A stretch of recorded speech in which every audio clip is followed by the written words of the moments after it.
Magandang umaga po sa ating lahat. Morning po.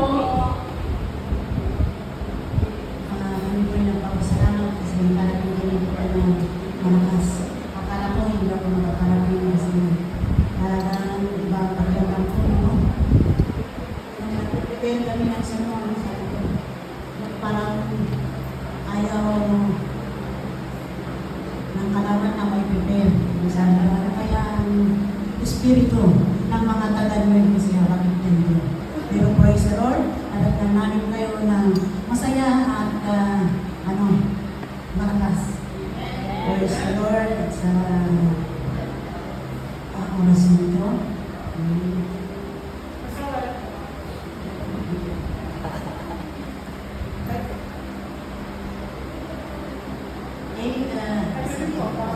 Ano lang Genesis? Hindi teki. Yung ginawa kong topic about obedience. Hindi lang ito pang women, pero pang maganda, pang bata, pang youth, pang lalaki, pang kalahatan. Amen. Kaya basahin natin ng Genesis chapter 1, verse 1 to 19 para maintindihan natin what ito. Basahin natin lahat. Sometime later, they said Abraham. He said to him, Abraham, here I am. Then God said, take your son, your only son, whom you love, Isaac, and go to the region of Moriah, sacrifice him there as a burnt offering on a mountain I will show you. Early the next morning, Abraham got up and moved his donkey. He took with him his servants and his son Isaac. When he had cut enough wood to burn offering, he set out for the place of God and told him about.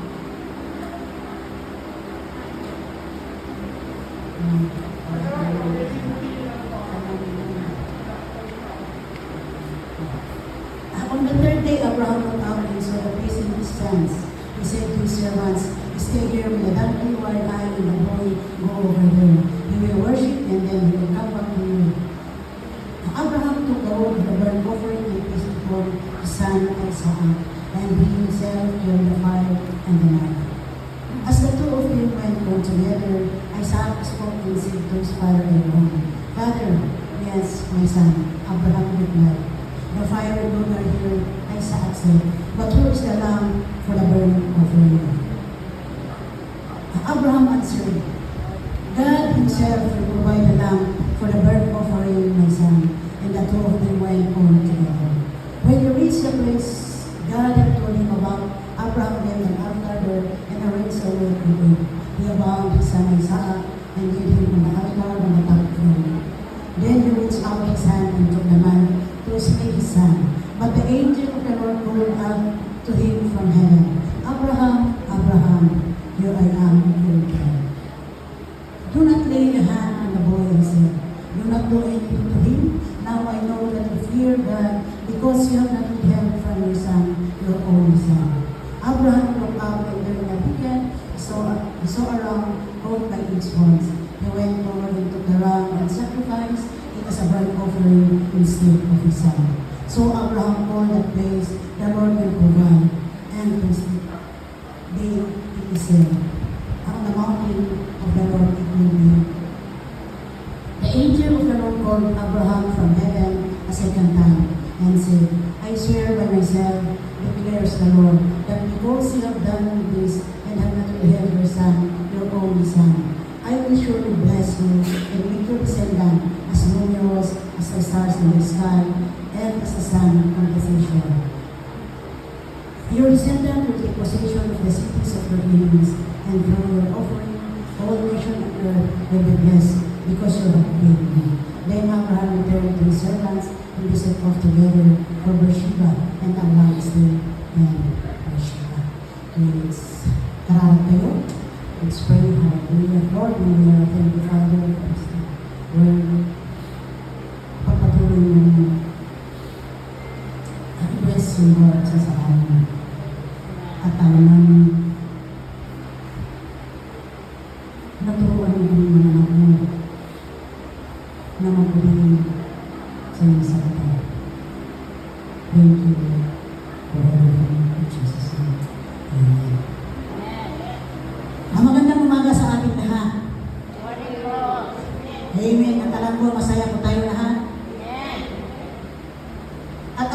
magsasalita ng Ilocano sa ayaw ng gusto.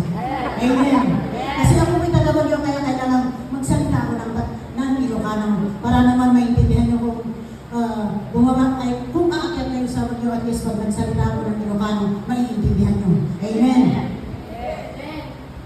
Let the Holy Spirit Explain. Amen. Okay. Sa oras na ito,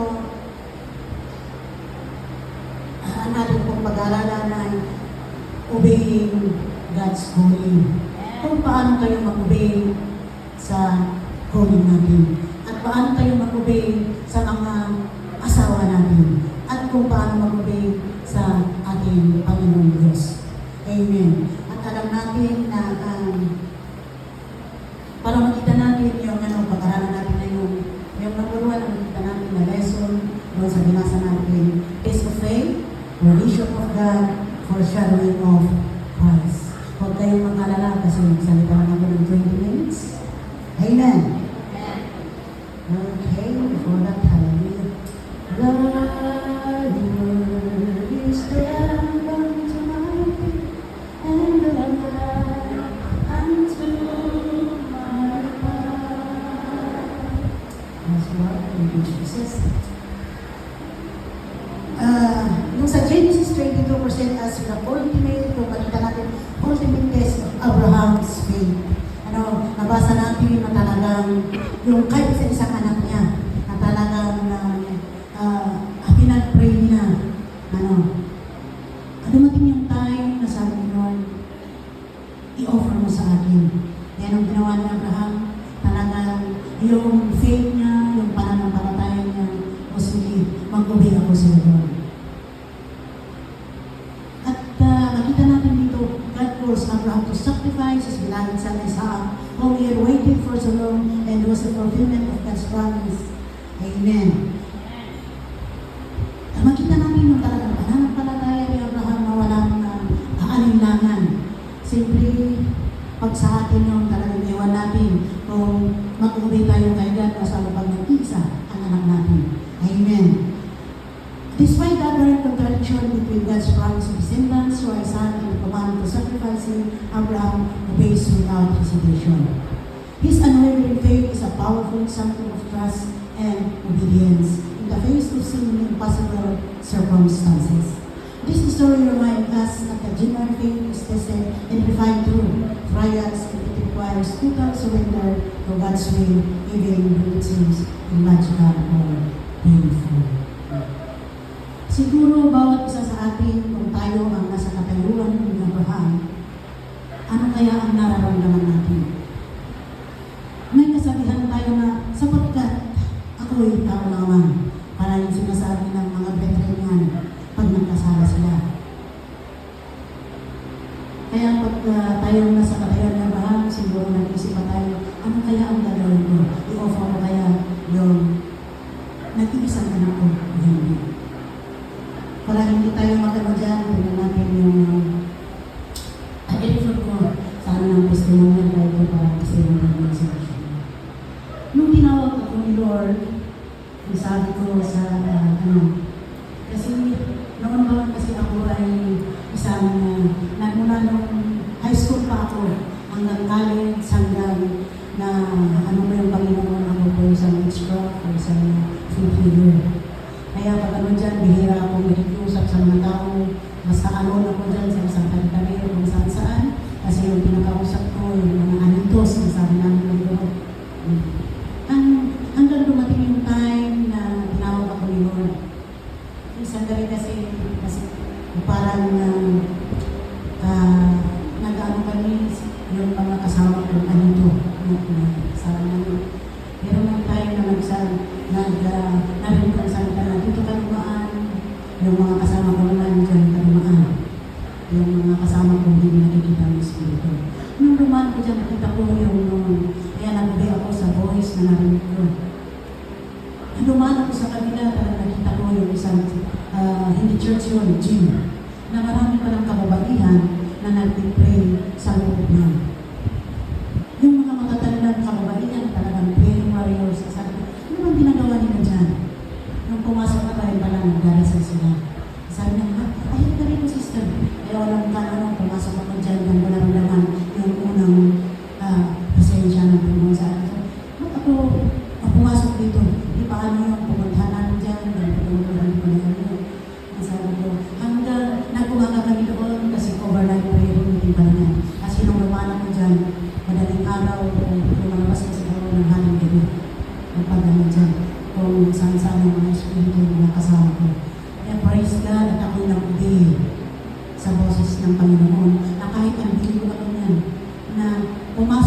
sa ng gym para makilala ang ating Panginoong Jesus.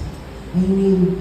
Kaya, tapos nung nagano dyan, in short, ang believer ba ko dyan, hanggang nakilala ko yung mister ko, isang leader noon, isang pastor.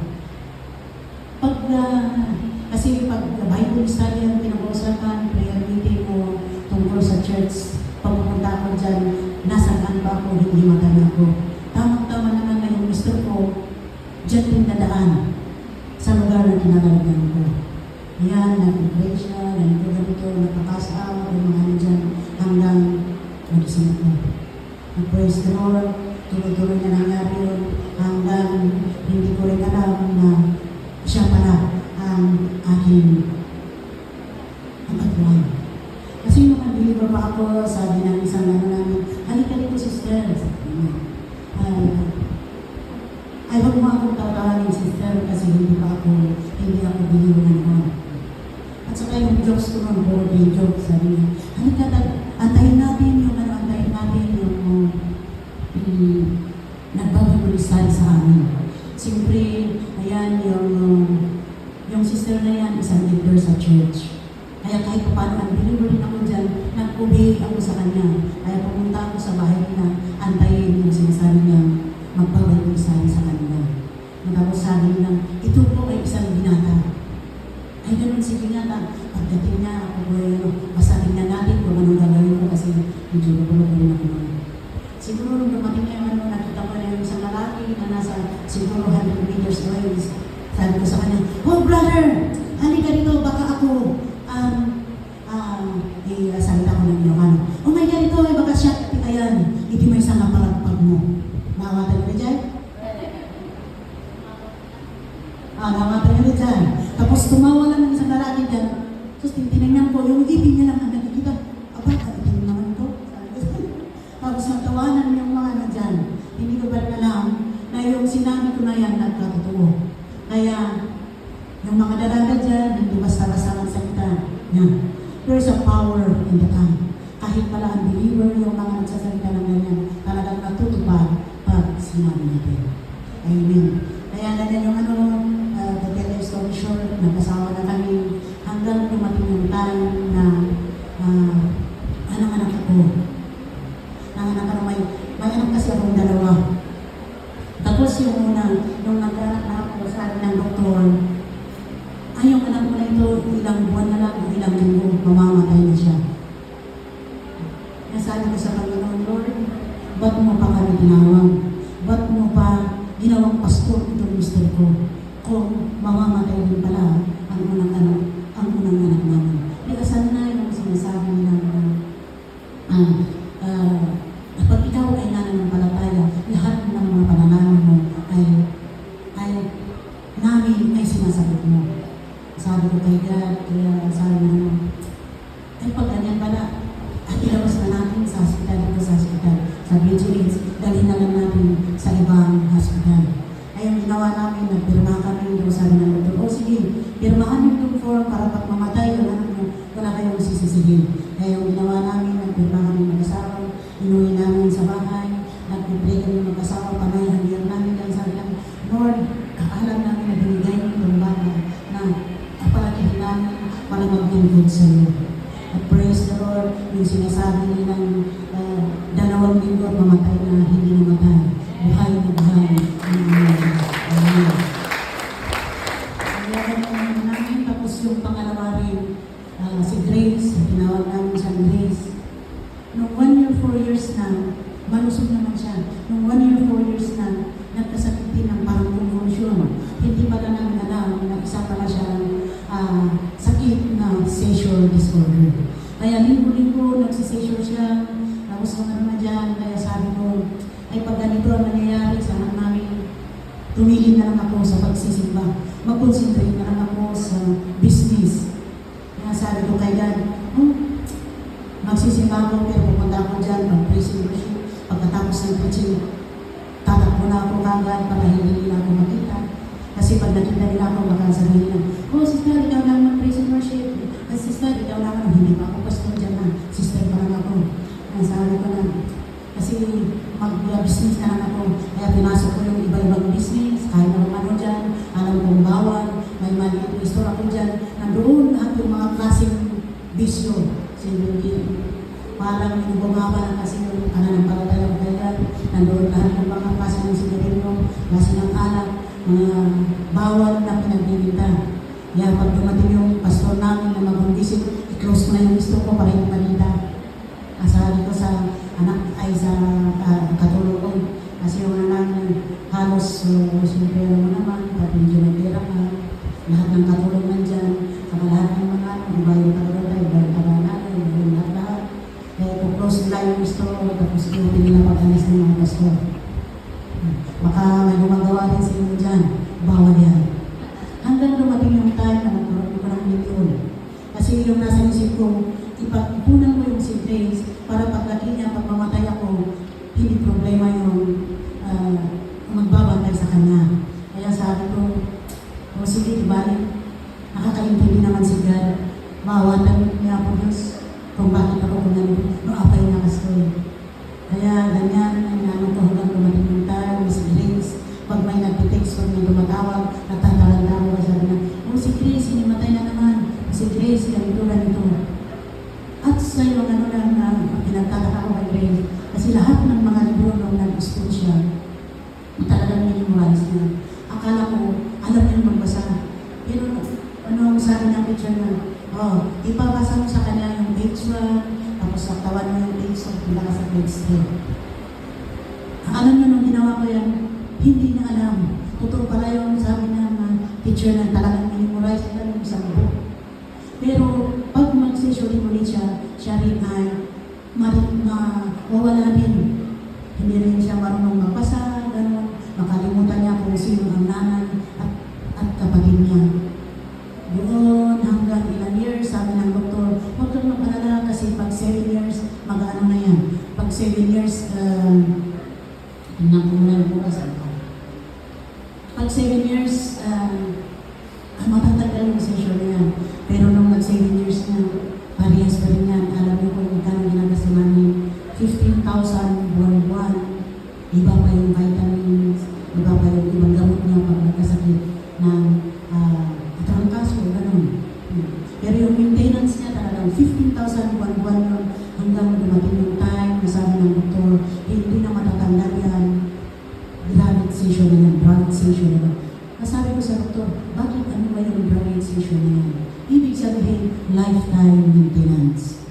Diyan ako lumuhod sa Panginoon na sabi ko, Lord, huwag mong pabayaan na itong pera, mapupunta lang sa gamot, mapupunta lang sa doktor, mapupunta lang sa hospital. Kaya alam mo yung ginawa ko, sabi ko, Lord, pag totoo, tinawag mo ako sa tingin mo. Itipilit ko itong gamot ni Grace at itutuloy ko yung church na inumpisahan ng mister ko. Alam niya kasi noon, hindi ako nagsasagot sa mister ko. Lahat ng sinasabi ng mister ko parang hindi totoo. Kasi sabi niya ang pastor, pero pag nakikita ko siya, yung alam ko kasi yung pastor talagang perfect na hindi magkasala, parang parating na lang ano niya, hindi nagagalit, hindi ano.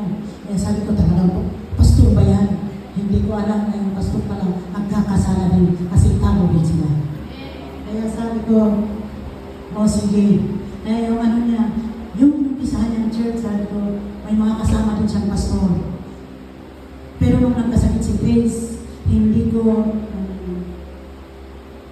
ayaw kong mag-join sa ano ng church nila. Kaya pumupunta sila, nag-ipon sila magkakasama, yung mga brethren, pero ako talaga, negative ako. Sabi ko, magpapastor-pastoran ba yun dyan? Alam niyo ba yung ugali ng mister ko na yan? Hindi perfecto yan. Nagkakasala, hindi nagagalit, ganito, tama yan, kung ano lang sinasabi ko, akala mo kung sino ako. Kaya sabi ko kay God, kaya yung church na hindi ko talagang nasabi ko sa kasama na nung dumating yung time na siya nag-apply sa ang dahil na sa sakit ni Grace kasi talagang maano kami sa pera.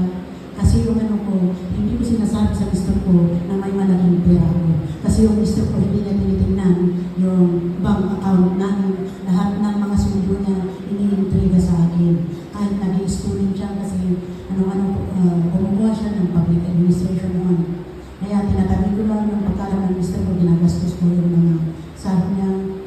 paano nung paglalagay hindi malaki yung ipon ko sa bangko. Kaya sabi ko, pwede naman ako mabuhay kahit ganito. Hindi ko sinasabi ng gusto ko na may pera kanina. Sabi niya, ay hindi pwede yung ano kasi gusto ko nagtatrabaho sa Philips ngayon. Kaya sabi niya, subukan ko magano sa US. Baka makapunta ako. Nung tamang interview niya, nakakuha siya ng 10 years visa. Kaya pumunta sa Amerika, hanggang ngayon nandiyan pa rin siya. Amen, praise the Lord. Kaya sabi ko sa kasama niyang kastura, i-close mo na lang yung church na yan. Ba't kasi wala yung gusto ko pinagpatuloy niyo ba yung church na yan kahit hindi niyo na-renew yung ano niya, yung renewal sa set. Nung tinag-register, hanggang sabi ko kay God, mostly kung ganito, pili ko yung gamot ni Grace, yung anak ko na nagsisipon na yan, kasi meron yung lifetime. Dumating kasi yung time na 20,000 na kasi nagbibig na, nagdadalaga na siya. 20,000 na yung 20,000 na yung pinabayaran namin yan. Kaya sabi ko kay God, instead na ibigay dito sa hospital, sa doktor, sa karungan sa gamot na ito, i-open ko na lang ito, tuloy ko yung church na gusto ko. Instead na ibigay ko sa i-ano ko din sa church, gamitin ko sa missions. Kaya ginawa ko yun, sabi ko naman, sige, i-renew ko itong ng church. Para yung nagtigil ko yung gamot ni Grace. Pero hindi basta-basta na yan. Talagang isang taon, buwan-buwan, nagsisession din siya naman. Dumating yung time. Sabi ko kay God, ganit ko natin itong gamot niya. Kasi parang kawawa rin siya. Siyempre, dalaga na, nagdalaga. May pubic hair na siya. Tapos, pag nagkasakit kasi, talagang kailangan tatlo ka rin magbantay sa kanya. Kasi nakakalimutan na nun. Saka, may gamot kasi siya parang yung layasipang. Kung nakakalangan. Yung iba naman yung magsita. Yung layasipang na yan, kailangan ano mo yung anus niya para dyan yung i-inject. Siyempre, dalaga siya. Tapos, ano pa yung anus para i-inject mo yung gamot na yan. Iba pa yung mga ibang gamot niya. Kaya sabi ko, Lord, parang gusto ko lang yun kasi parang nakaawa ako sa bata. Pero talagang, sabi ko, isan na yung faith ko, isan yung pananampalataya ko kaya sinabi ko, total yung pili ko. Kaya nag-peace din yung pananampalataya ko talagang hanggang isang taon. Talagang sabi ko, bahala ka na nun, kukunin mo siya. Then, bigyan mo ako ng nag-accept ko na lang kung anong mangyayari sa kanya. Pero praise the Lord, kasi nung isang taon na yan, na nagsisession pa rin siya na hindi ko binibigyan ng gamot, hindi ko dinadala sa doktor, hindi ko dinadala sa hospital. Sabi ko, Lord, bahala ka na kay Grace. Bahala ka na sa buhay namin. Bahala mo naman na pinag-pray namin ng bata na yun. Kasi 5 taon kasi yung pagitan nilang ay magkadakil. Hanggang December 23, nag-session din siya 23, 24, 25, hanggang 26. Tumigil ng December 26, 2014. Kasi 2013 namin yung church, 2014 tumigil yung session na. Praise the Lord. Kaya yung feel ko nagdahil din dyan. Kaya yung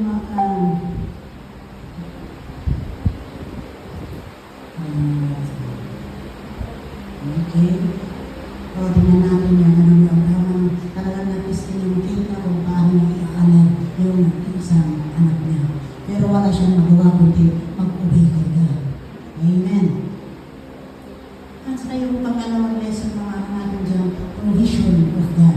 As Abraham and Isaac journey to the place of sacrifice, Isaac in the same question is far about the absence of a lamb for the offering. Abraham responds with profound faith, declaring, God will provide for himself a lamb for my son.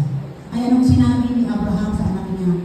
Ipoprovide ni Lord ang i-offer natin. Amen. And then at the moment when Abraham is about to sacrifice, Isaac then intervenes and provides a ram for him and take it as a substitute.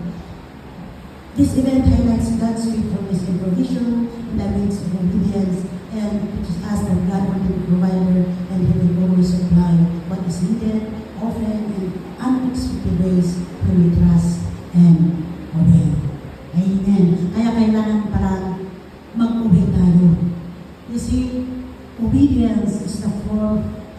Obedience is the highest form of worship. Amen. Sigat pala pag nag-obey tayo sa Kanya, siya ang magpo-provide lahat sa mga kailangan natin. Walang imposible kay God. Amen. Kaya nung ano na yan, sabi ko kay God, Lord, Ikaw ang bahala sa amin mag-ina. Kasi siyempre pumunta na yung asawa ko din sa Amerika, wala siyang trabaho. Kasi hindi parang mamasyal lang sana dyan, tapos babalik. Pero nung nakasakay daw siya sa isang kotse, napupunta sila sa ng Toastmaster Club kasi yan. May nagpara sa taxi, sa sasakyan nila. Tapos pinara, bumaba yung mister ko, sabi niya daw, naghahanap ka ba ng trabaho? Praise the Lord, kaya sabi ng mister ko, opo. At sabi niya, punta ka sa bahay at may trabaho ka na. Magtrabaho ka hanggang gusto mo.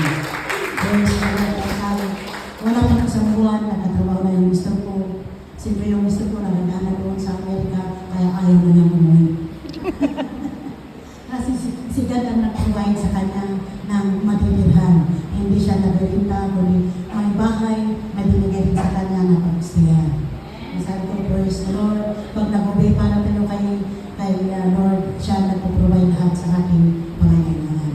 At tumating din yung time, sabi ko, siyempre, medyo na rin ako nung umalis na yung mister ko. Kaya sabi ko sa kaiipon ko, sabi ko, aanhin ko itong pera. Siyempre, nadaon na ako sa pananampalataya. Bihira na akong pumupunta sa church. Tapos may nagyaya sa akin, sabi nila, halika sister, may pupuntahan tayong paramihin natin yung pera natin. Sabi ko, sige, punta natin. Kaya yung nung kami binigay ko, lahat ng pera ko, nangutang pa ako, nagiging 1.7M yung nilabas ko. Ang sabi nila, halika, pupunta na tayo doon sa country club. Yung country club kasi parang yung ng mano ko yan, yung sa country club. Nung maya-maya sila, ang dami kami na gano'n dyan, may nag-announce na sabi nila, itigil nyo yung meeting na ito kasi yung pagpupulong na ito at saka yung mga sinalihan nyo, ito po yung scam. Ay, hindi rin ako maniwala dyan, sabi ko, Lord, ay posible naman scam yan. Kaya sabi ko, bahala ka na Lord. Kasi yung hapon din na yan, nung napuklose na yung PNB, tinakbo ko pa talagang tinakbo ko yung pintuan na binigay din yung 400,000 ng cash na idagdag ko noon sa 1.7 na yan. Tapos yung pinagabihan, may pagpupulong kami doon sa kantiklando nila, tiniglara ng scam pala yung pinasukan namin. Kaya talagang nawalan ako naman dyan, parang yung pag umakapag ako, parang walang sign na ako, parang nakatayo lang ako, hindi ako nakakatulog ng gabi ko naman dyan. Nag-isip sayang yung pera ko. Akala ko ba, nailaan yan para kay Grace. Hanggang dumating yung time, lumuod din ako sa Panginoon, sabi ko, Lord, forgive me for all the things that I have done to you. Sabi ko, itong wala na akong pera, kaya nagawin ko. Bahala ka naman ito nang nagawin sa amin. Kaya doon ako bumalik sa paglilingkod nila. Nung ano na yan, bago pa ako nabumalik ako kaya talagang nawala lahat yung mga savings ko. Kaya tayo mga kapatid, huwag tayong mag-ipon para sa worldly, para sa mundo nito. Ipunin natin yung ground natin sa langit. Amen. At kasi yung pala natin na mag-ipon tayo ng pera para ganito, para sa future, para sa ganito. Kaya lahat na yung mga tithes ko, hindi ko na binibigay. Kaya sabi ko, bahala na yan. Total, medyo malaki naman yung church. Marami naman akong kasama din na professional. Sila ang magbibigay ng tithes. Sila ang magbibigay sa lahat ng mga offering. Kung ano-anong offering dyan. At talagang pinili ko lahat kasi yung nasa isip ko para sa future ni Grace. Kasi yung pangalan niya, alam ko magaling siya kasi yung pangalan niya, first owner siya, tutorial, tapos nagano siya ng medicine na yun. Nasabi ko, bahala na yung mga kapatid dyan na magbigay ng tithes nila. Kasi pag nagano siyempre, medyo bata-bata pa ako, hindi pa ako nahulog dyan sa mga ng tithes na yan. Nasabi ko, ibibigay yung tithes ko, sayang yan, para lang sa mga pastor yan, para lang sa kung ano-ano.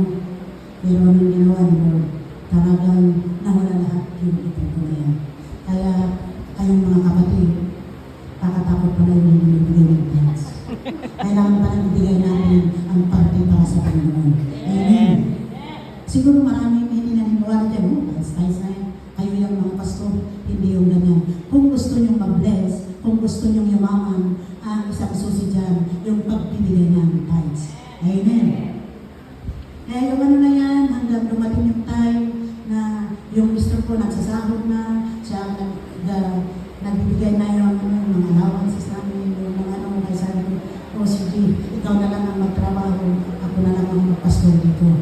Kaya dumating yung time na yan, nag-aral na ako ng Bible school, tapos nagsiserve kay God, gano'n. Pero yung time na rin na yan, praise the Lord kasi si God ang nag-provide lahat ng mga pangangailangan namin. Kasi pag nag-ano yung mister ko, may mga ibang part-time siya. Saka alam niyo ba, yung tao nakakuha sa kanya, pastor din ng baptist pala. Siyempre, yung mister ko, hindi niya alam na pastor pala, ay member, hindi pala pastor, member ng baptist, pero yung anak niya, kasi dalawa rin yung anak niya, isa pala ng pastor ng baptist, pero yung boss ng lakay ko, membro lang. Hanggang dumating yung time na yung pastor ng baptist na yan, sinyera ng mister ko, hanggang nakapagtayo ng mister ko ng isang church team. At yung nagpapastor, kasi yung mister ko, isa kasi hindi pa niya nakuha yung green card niya kasi nagpapastor silang dalawa hanggang nagbaptikusta na yung pastor na yan. Naniniwala na sa mga ano natin baptikusta. Kaya praise the Lord kasi kahit pa paano, yung mister ko din naglilingkod doon sa California. Amen. At si Lord ang nagpo-provide lahat sa aming mga pangangailangan. Tingnan natin kung yung time para na sa natin, ay Lord, wala na ako. Huwag kayo mag-alala, magdasal na lang kayo, na mag-ubay kayo kay God, at si God ang magbibigay lahat ng mga pangangailangan. Amen. Foreshadowing of Christ. One of the most significant aspects of Jesus' return is foreshadowing the sacrifice of Jesus Christ. Just as Abraham was willing to offer his only son Isaac as a sacrifice, God the Father would ultimately sacrifice his only begotten Son, Jesus Christ. I alam ko Jesus Christ. For the redemption of humanity, the parallels between Isaac carrying the wood for the sacrifice and Jesus carrying his cross to Calvary are striking. Moreover, the lamb called and the ticket served as a symbolic representation of Christ. The Lamb of God who takes away the sin of the world. Through this story, we see the redemptive plan of God unfolding the plan that culminates in the sacrificial death and resurrection of Jesus Christ, providing salvation and eternal life to all who believe in Him. Amen. Pag nakita pala natin yung ni Abraham at kay Isaac, talagang pinapaano niya pala nung si Jesus Cristo nung dumating siya. Alam niyo ba na si Jesus Christ na obedient sa Father niya? Kaya kailangan yung bawat isa sa atin, kung si Jesus na nag-obey sa Panginoon, tayo pa kaya? Amen. Kaya kailangan pag-obey tayo sa salita ng Panginoon at mag-obey tayo kay God. At kung titignan din natin, tayong mga babae, kailangan din mag-obey tayo sa mga asawa natin. Amen. Amen. Kasi yung kababaihan, masyadong parang nag-turn yung kababaihan sila ang parang siga-siga na lahat ng mga sasabihin na kailangan tuparin ng mga mister nila. Hindi ganyan. Lahat tayong mga babae, kailangan mag-humble tayo sa mga asawa natin. Kailangan lahat ng mga sasabihin ng mga mister natin, kailangan sundin natin. Amen po ba yan? Maraming umangan, pero hindi pwede kasi biblical yan. Kung si Jesus Cristo nag-obey kay God, tayo naman mga asawa, mag-obey din tayo sa mga asawa natin. Amen. Ano ko rin sa testimony ko, ako kasi sumubrin. Sabihin natin, unbelievable ako at saka hindi pa sa faith ng asawa kami kamisar ko. Kasi marunong siya na mag-fasting kasi lahat ng mga dumating yung time na sabi niya, mag-prayer and fast tayo. Lahat ng mga congregation.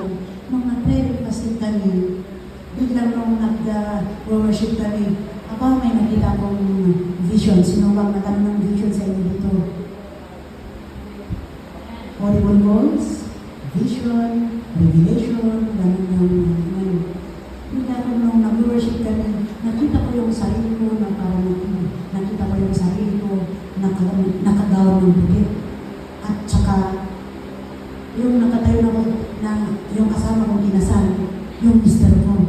Sabi ko, hindi na gano'n yan, hindi pa hindi pa naniligaw sa akin. Sabi ko, medyo nabiga ako, sabi ko, Lord, totoo ba ito? Hindi mo, naman lang ito, sabi ko. Kaya, tinuloy ko yung pag-ano. Pero sabi ko, sis, wala naman sa standard, kung lalaki ang gusto ko. Sabi ko. At saka ayaw kong makasawa ng pastor, kasi yung pastor parang yung sa amin sa probinsya, yung tingin namin sa pastor, kawawa. Talagang walang kapera-pera. Sabi ko, sus, kung mga pastor, di ano yung buhay ko pag ito ang nakangasawa ko. Wala siyang pera, ganito, wala sa standard yung gusto ko. Kasi yung gusto ko yung matangkad, hindi maitim, yung maputi, yung binigay sa akin, pero kabalitan sa ko, ito ang itim-itim, ang itim niya lang ang maputi, yung gusto ko, lahat yung katawan niya maputi, hindi yung itim lang. Medyo nabigla ko dyan sa nakita ko. Pero, dumating yung time na nandito sa akin yung mister ko. Tapos sinabi niya, alam mo ba, nung nag-prayer and fast tayo dyan, nakita ko yung sarili, na kinasal sa'yo. At yung kulay na damit ko, yung old type ko, cream niya, parang ano ng pulis. Tamang-tama sa nakita ko, hindi ko sinabi sa mister ko. Medyo naano ko sa mitri, kaya hindi ko pa alam kung anong ibig sabihin naman. Okay, nagkaparehas yung, yung vision namin. Yung sabi ko, totoo bang nakita mo yan? Baka kung kunwari lang yan, kunwari sabi ko sa kanya. Tapos, nasabi niya, yung pinag-pray ko kay God, kasi may dati siyang girlfriend, yung susunod na babae na nakilala ko, siya ang mapapakasawa ko, na magustuhan ko. Pero nung nakita na daw ako na nakalakay doon sa mga daanan, di ba? Nag-stay ko doon basta kayo excited sa kano, nahimatay ako. Kasi ayaw ng evil na papasok ako sa church. Kaya nung nakita na daw ako, may nararamdaman niya, durog daw na parang ito. Kaya sabi niya kay God, ay ayaw ko yung ganito, ang binigro at saka sa witchcraft at saka pagano pa naman, sabi niya. Pero nung nag-fasting nga kanya doon, nakita kaya, ayan, nandito na sa akin. Sabi ko, ano ba yung, ayaw ko yung ganito, pero wala akong nagawa. Sabi ko sa kanya, sige, tingnan lang natin kung anong mangyayari. Ang dumating ng tayo na nagkakatulog pala. Tapos ayan niya, ginamit niya sa akin. Nasabi niya, hindi ko nakalimutan.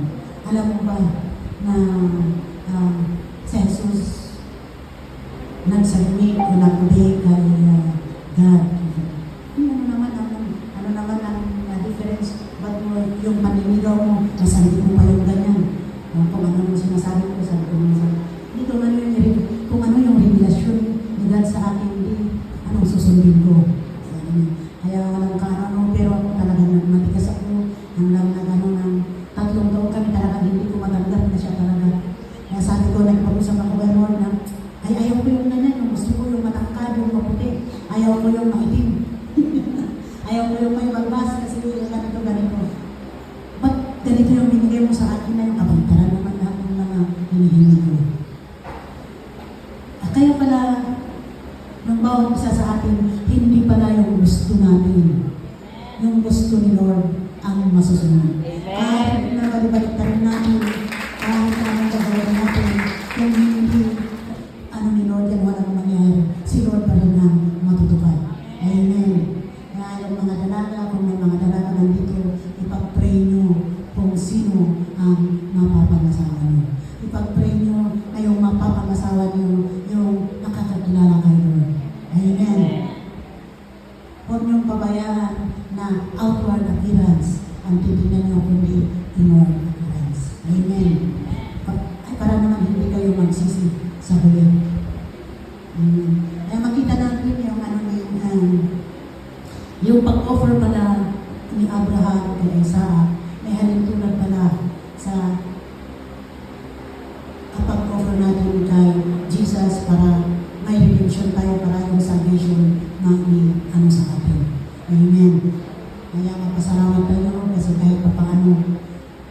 sa ilang milyon na tao, tayo ay isang pinili niyo na naging maglingkod sa Kanya at naging anak niya.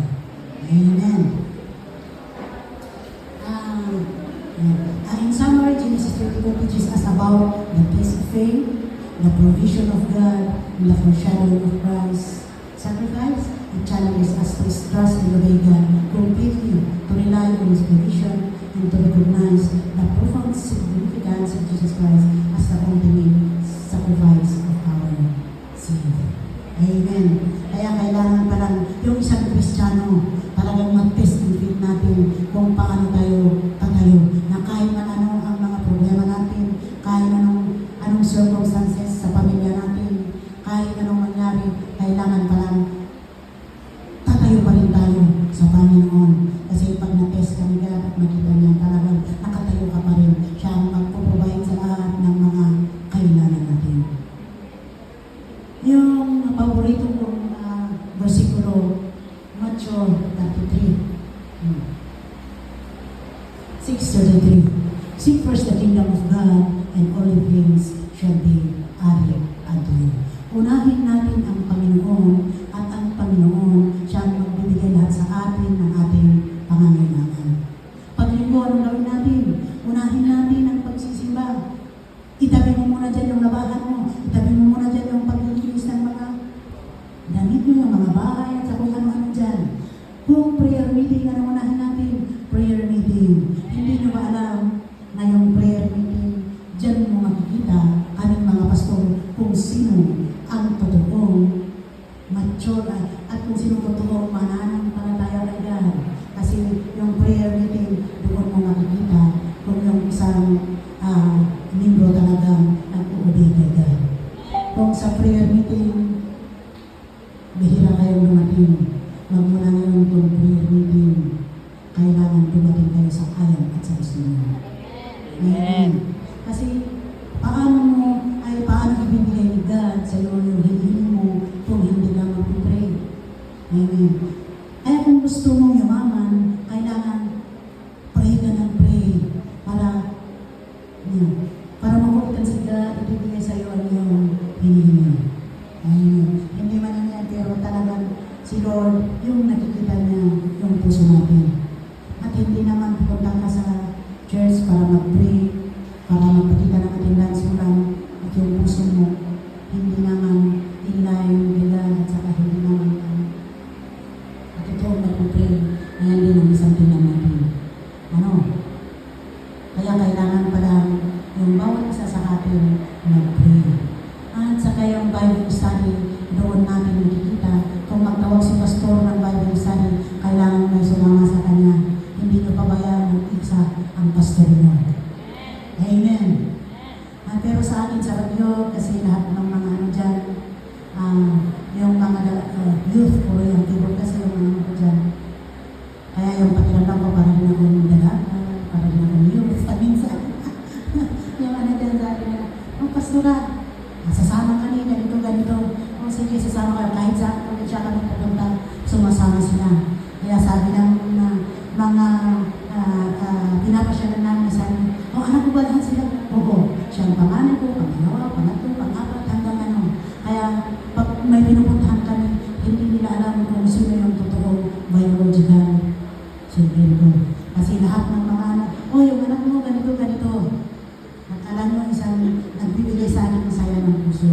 Kung may sasama sa akin ng mga yun, ng mga members, ng at least na nagkakulturan, hindi ka naman tapnohan na nagsagot ng Pastor Dennis, ako, mag-Ilocano ko ba ito lang, mag-Ilocano ko na yun. Tapno, nakadwa ni Pastor Dennis na magmagay-jay, ang nga masagsalong, ang nga kasamang malubong.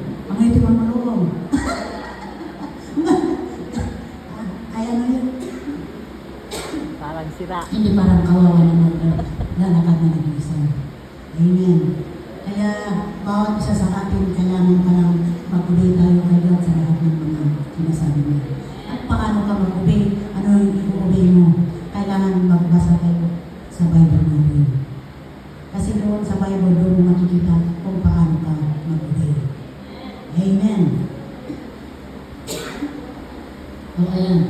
yung ano, picture namin, pinanyaman yung mister ko noon. Talagang ano yan, magbago yan sa ko. Pero alam mo, habang tumatagal yung relationship namin kay mister ko, ako naiiyak ako sa kanya. Ha? Amen? Hindi yun, ay nanoon na sinabi ko, "Oh, ayaw ko yung ganyan na maitim na medyo banda, hindi yung ganyan." Pero nang habang tumatagal na, nakikita ko sa kanya ngayon, lahat ng mga ano ko, talagang binibigay niya at saka sabi niya, ito yung ano, ikaw babae guys, ayaw ko ikaw magpatrabaho, ikaw na lang ang mag-alaga sa mga bata, ako ang magpatrabaho kasi ayun ang bibigyan. Kaya yung ginagawa niya ngayon, nagpapastor, nagpatrabaho rin sa Amerika, siya buhay ng Amerika, hindi po dito Amerika, talagang maraming pera. Maraming pera pag nagtrabaho ka. Pero pag hindi ka rin nagtrabaho, wala ng pera para sa dito. Amen. Kaya magpasalamat tayo kay God kasi lahat ng pangangailangan natin siya ang nagbigay. At saka, kailangan magbasa tayo na tignan nyo. Out of 100 men, one will read the Bible, ano na yung Christians. Lahat ng mga tayo dito, magbasa tayo ng mga Biblia natin. Pero pag nasa labas natin, hindi yung word, hindi yung alam mo sa Bible, ang tinitingnan ng mga unbelievers, kundi yung pamumuhay. Kung paano natin itayo ang faith natin. Amen. Tamang-tamang mag-alas Diyos na. Pagpray na po pasalamat sa lahat ng agyaman ng ipianos yung ng bigay niya. Ito ay simple yan.